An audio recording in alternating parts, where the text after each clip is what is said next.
El combate de la tapera, por Eduardo Acevedo Díaz. Era después del desastre del Catalán, más de 70 años hace. Un tenue resplandor en el horizonte quedaba apenas de la luz del día. La marcha había sido dura, sin descanso. Por las narices de los caballos sudorosos escapaban haces de vapores y se hundían y dilataban alternativamente sus ijares, como si fuera poco todo el aire para calmar el ansia de los pulmones. Algunos de estos generosos brutos presentaban heridas anchas en los cuellos y pechos que eran desgarraduras hechas por la lanza o el sable. En los colgajos de piel había salpicado el lodo de los arroyos y pantanos, estancando la sangre. Parecían jamelgos de lidia, embestidos y maltratados por los toros. 2 o 3 cargaban con un hombre a grupas, además de los jinetes, enseñando en los cuartos uno que otro surco rojizo, especie de líneas trazadas por un látigo de acero, que eran huellas recientes de las balas recibidas en la fuga. Otros tantos parecían ya desplomarse bajo el peso de su carga, e íbanse quedando a retaguardia con las cabezas gachas, insensibles a la espuela. Viendo esto, el sargento Sanabria gritó con voz pujante: ¡Alto! El destacamento se paró. Se componía de 15 hombres y 2 mujeres. Hombres fornidos, cabelludos, taciturnos y bravíos. Mujeres dragones de vincha, sable corvo y pie desnudo. 2 grandes mastines, con las colas barrosas y las lenguas colgantes, hipaban bajo el vientre de los caballos, puestos los ojos en el paisaje oscuro y siniestro del fondo de donde venían, cual si sintiesen todavía el calor de la pólvora y el clamoreo de la guerra. Allí cerca, al frente, percibíase una tapera entre las sombras. 2 paredes de barro batidas sobre tacuaras horizontales, agujereadas y en parte derruidas, las testeras como el techo habían desaparecido. Por lo demás, varios montones de escombros sobre los cuales crecían viciosas las hierbas, y a los costados, formando un cuadro incompleto, zanjas semicegadas, de cuyo fondo surgían saucos y cicutas, en flexibles bastones ornados de racimos negros y flores blancas.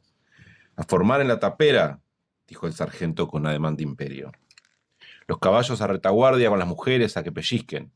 Cabo Mauricio, haga echar 5 tiradores vientre a tierra, atrás del cicutal. Los otros adentro de la tapera a cargar tercerolas y trabuco. Pie a tierra, dragones, y listo, canejo. La voz del sargento resonaba bronca y enérgica en la soledad del sitio. Ninguno replicó. Todos traspusieron la zanja y desmontaron, reuniéndose poco a poco. Las órdenes se cumplieron. Los caballos fueron maniados detrás de una de las paredes de lodo seco y junto a ellos se echaron los mastines resollantes. Los tiradores se arrojaron al suelo a espaldas de la hondonada cubierta de maleza, mordiendo el cartucho. El resto de la extraña tropa distribuyóse en el interior de las ruinas, que ofrecían buen número de troneras por donde asestar compañía a las transidas cabalgaduras. Pusiéronse a desatar los sacos de munición o pañuelos llenos de cartuchos deshechos que los dragones llevaban atado a la cintura en defecto de cananas.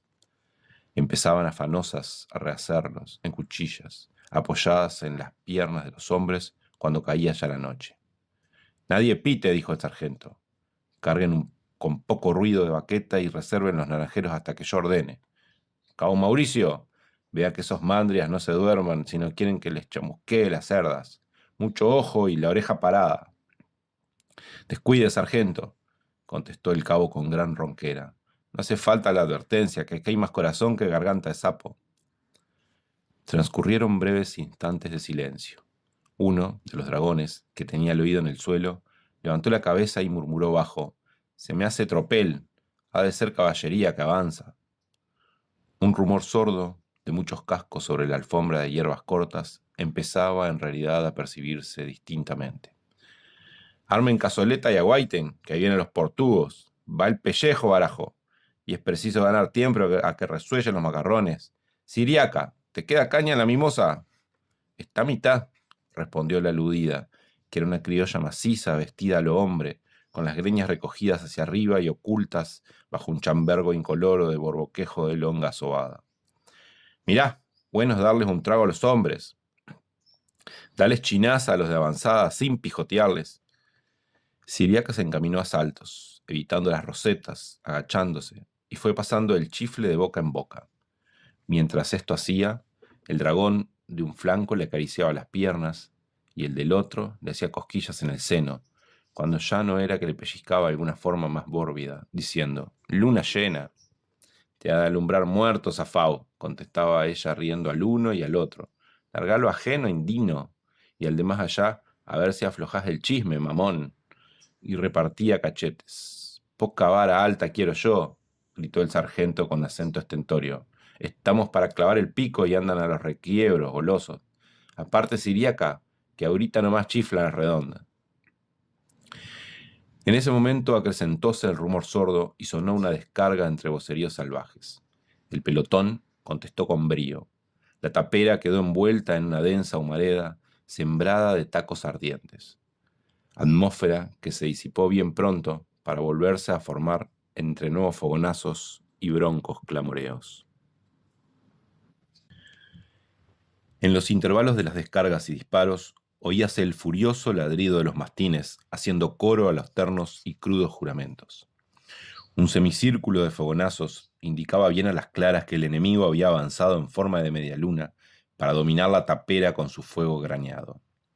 En medio de aquel tiroteo, Siriaca se lanzó afuera con un atado de cartuchos en busca de Mauricio. Cruzó el corto espacio que separaba a este de la tapera, en 4 manos, entre silbidos siniestros. Los tiradores se revolvían en los pastos como culebras, en constante ejercicio de baquetas. Uno estaba inmóvil, boca abajo.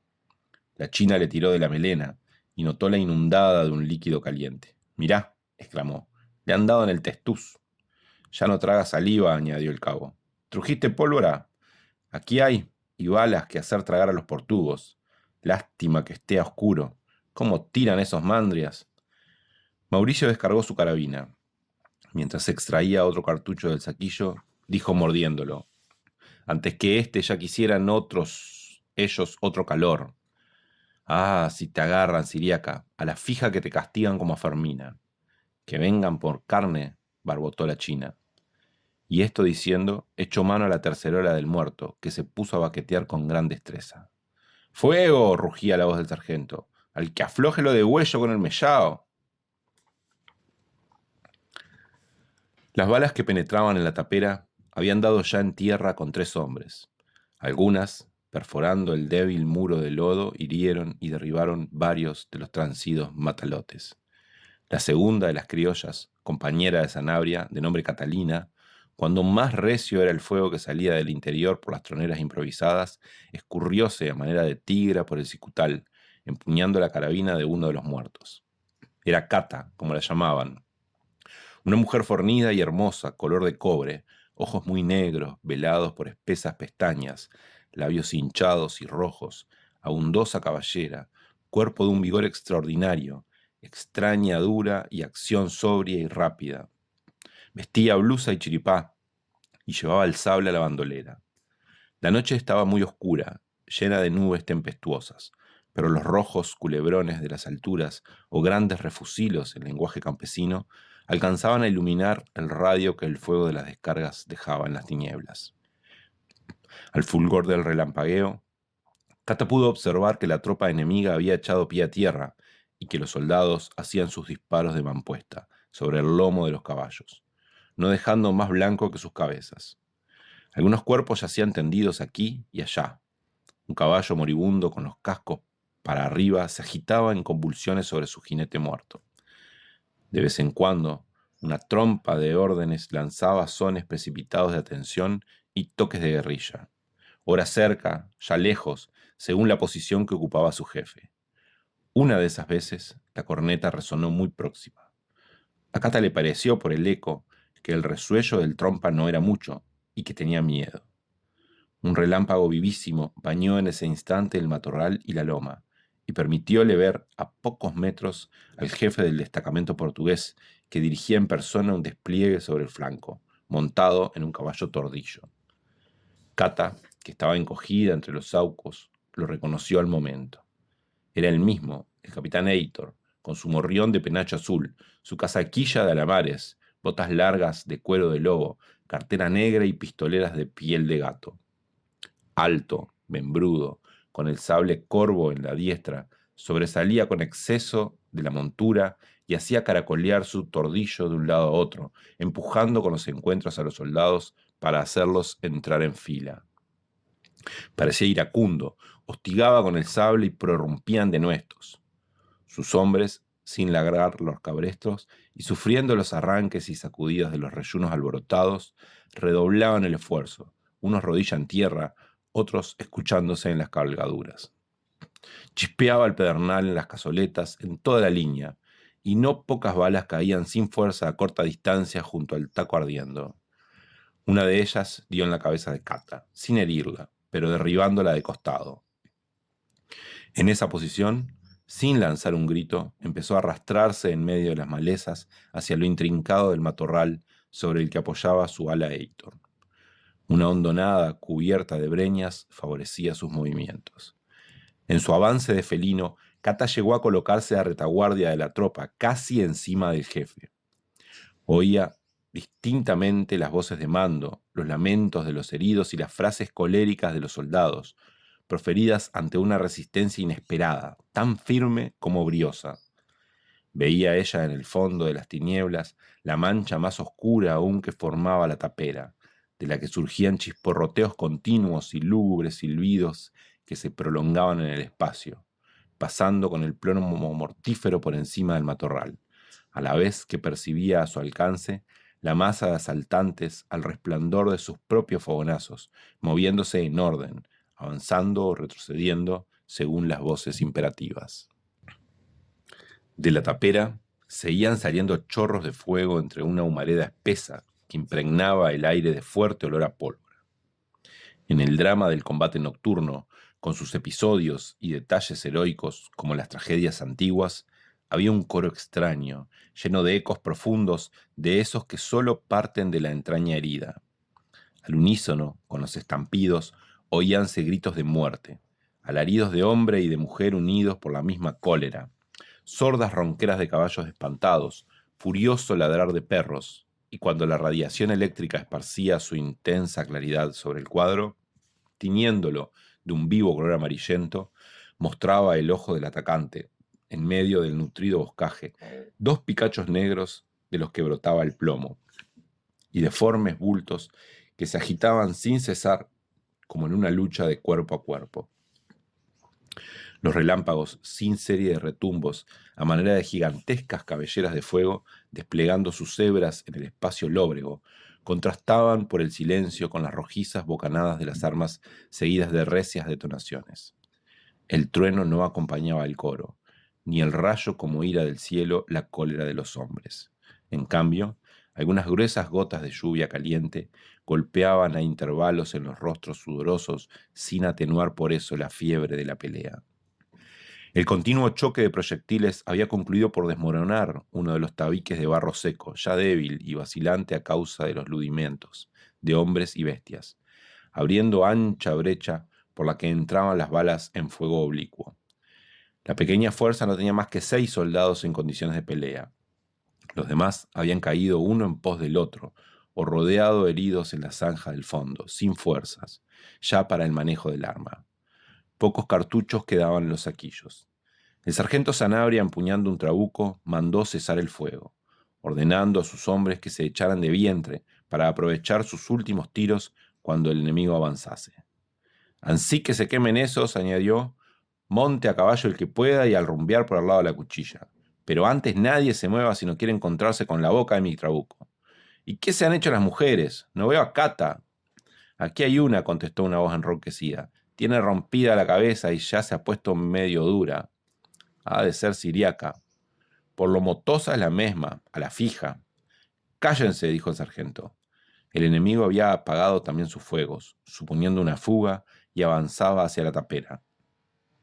Sentíase muy cercano ruido de caballos, choque de sables y crujido de cazoletas. «No vienen de a pie», dijo Sanabria. «Menudeen bala». Volvieron a estallar las descargas, pero los que avanzaban eran muchos y la resistencia no podía prolongarse. Era necesario morir o buscar la salvación en las sombras y en la fuga. El sargento Sanabria descargó con un bramido su trabuco. Multitud de balas silbaron al frente. Las carabinas portuguesas asomaron casi encima de la zanja, sus bocas a manera de colosales trabucos, y una humaza densa circundó la tapera cubierta de tacos inflamados. De pronto, las descargas cesaron. Al recio tiroteo se siguió un movimiento confuso en la tropa asaltante. Choques, voces, tumultos, chasquidos de látigos en las tinieblas, cual si un pánico repentino la hubiese acometido. Y tras de esa confusión pavorosa, algunos tiros de pistola y frenéticas carreras, como de quienes se lanzan a escape acosados por el vértigo. Después, un silencio profundo. Solo el rumor cada vez más lejano de la fuga se alcanzaba a percibir en aquellos lugares desiertos, y minutos antes animados por el estruendo. Y hombres y caballerías parecían haber sido arrastrados por una tromba invisible que los estrujara con 100 rechinamientos entre sus poderosos anillos. Asomaba una aurora gris cenicienta, pues el sol era impotente para romper la densa valla de nubes tormentosas, cuando una mujer salía arrastrándose sobre manos y rodillas del matorral vecino, y ya en su borde, que trepó con esfuerzo, se detenía sin duda a cobrar alientos, arrojando una mirada escudriñadora por aquellos sitios desolados. Jinetes y cabalgaduras entre charcos de sangre, tercerolas, sables y morriones caídos acá y acullá, tacos todavía humeantes, lanzones mal encajados en el suelo blando de la hondonada, con sus banderolas hechas flecos, algunos heridos revolviéndose en las hierbas, lívidos, exangües, sin alientos para alzar la voz. Tal era el cuadro en el campo que ocupó el enemigo. El capitán Heitor yacía boca abajo junto a un abrojal ramoso. Una bala certera disparada por Cata lo había derribado de los lomos en mitad del asalto, produciendo el tiro y la caída. La confusión y la derrota de sus tropas, que en la oscuridad se creyeron acometidas por la espalda. Al oír, aturdidos, presos de un terror súbito, descargaron los que pudieron sus grandes pistolas sobre las breñas, alcanzando a Cata un proyectil en medio del pecho. De ahí le emanaba un grueso hilo de sangre negra. El capitán aún se movía. Por instantes se crispaba violento, alzándose sobre los codos para volver a quedarse rígido. La bala le había atravesado el cuello, que tenía todo enrojecido y cubierto de cuajarones. Revolcado, con las ropas en desorden y las espuelas enredadas en la maleza, era el blanco del ojo bravío y siniestro de Cata, que a él se aproximaba en felino arrastre con un cuchillo de mango de asta en la diestra. Hacia el frente veíase la tapera hecha terrones, la zanja con el cicutal aplastado por el peso de los cuerpos muertos, y allá en el fondo, donde se manearon los caballos, un montón deforme en que solo se descubrían cabezas, brazos y piernas de hombres y matalotes en lúgubre entrevero. El llano estaba solitario. 2 o 3 caballos que habían escapado a la matanza mustios, con los ijares hundidos y los aperos revueltos, pugnaban por triscar los pastos a pesar del freno. Salíales junto a las coscojas un borbollón de espuma sanguinolenta. Al otro flanco se alzaba un monte de talas cubierto en su base de arbustos espinosos. En su orilla, como atisbando la presa, con los hocicos al viento y las narices muy abiertas, ávidas de olfateo, media docena de perros cimarrones iban y venían inquietos, lanzando de vez en cuando sordos gruñidos. Catalina, que había apurado su avance, llegó junto a Héctor, callada, jadeante, con la melena suelta como un marco sombrío a su faz bronceada. Reincorporóse sobre sus rodillas, dando un ronco resuello, y buscó con los dedos de su izquierda el cuello del oficial portugués, apartando el líquido coagulado de los labios de la herida. Si hubiese visto aquellos ojos negros y fijos, aquella cabeza crinuda inclinada hacia él, aquella mano armada de cuchillo, y sentido aquella respiración entrecortada en cuyos hálitos silbaba el instinto fiero como un reptil quemada a hierro, el brioso soldado hubiérase estremecido de pavura. Al sentir la presión de aquellos dedos duros como garras, el capitán se sacudió, arrojando una especie de bramido que hubo de ser grito de cólera, pero ella, muda e implacable, introdujo allí el cuchillo y lo revolvió con un gesto de espantosa hazaña, y luego cortó con todas sus fuerzas, sujetando bajo sus rodillas la mano de la víctima que tentó alzarse convulsa. «Al nido ha de ser», rugió el dragón hembra con ira reconcentrada. Tejidos y venas abriéronse bajo el acero filo hasta la tráquea. La cabeza se alzó besando 2 veces el suelo, y de la ancha desgarradura saltó en espeso chorro toda la sangre entre ronquidos. Esa lluvia caliente y humeante bañó el seno de Cata, corriendo hasta el suelo. Soportóla inmóvil, resollante, hosca, fiera, y al fin, cuando el fornido cuerpo del capitán cesó de sacudirse, quedándose encogido, crispado, con las uñas clavadas en tierra, en tanto el rostro vuelto hacia arriba, enseñaba con la boca abierta y los puños saltados de las órbitas el ceño iracundo de la última hora, ella se pasó el puño cerrado por el seno de arriba a abajo con expresión de asco, hasta hacer salpicar los coágulos lejos, y exclamó con indecible rabia: «Que la lamban los perros». Luego se echó de bruces y siguió arrastrándose hacia la tapera. Entonces los cimarrones coronaron la loma, dispersos a paso de fiera, alargando cuanto podían sus pescuezos de erizados pelos como para aspirar mejor el fuerte vaho de los declives. Algunos cuervos enormes, muy negros, de cabeza pelada y pico ganchudo, extendidas y casi inmóviles las alas, empezaban a poca altura sus giros en el espacio, lanzando su graznido de ansia lúbrica como una nota funeral. Cerca de la zanja veíase un perro cimarrón con el hocico y el pecho ensangrentados. Tenía propiamente botas rojas, pues parecía haber hundido los remos delanteros en el vientre de un cadáver. Cata alargó el brazo y lo amenazó con el cuchillo. El perro gruñó, enseñó el colmillo, el pelaje se le erizó en el lomo y bajando la cabeza preparóse a acometer, viendo sin duda cuán sin fuerza se arrastraba su enemigo.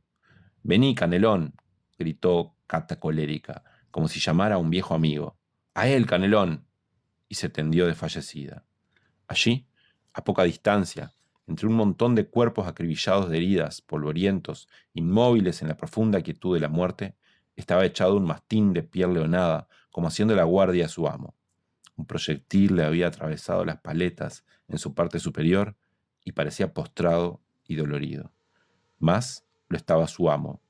Era este el sargento Sanabria, acostado de espaldas con los brazos sobre el pecho y en cuyas pupilas dilatadas vagaba todavía una lumbre de vida. Su aspecto era terrible. La barba castaña recia y dura, que sus soldados comparaban con el borlón de un toro, aparecía teñida de rojinegro.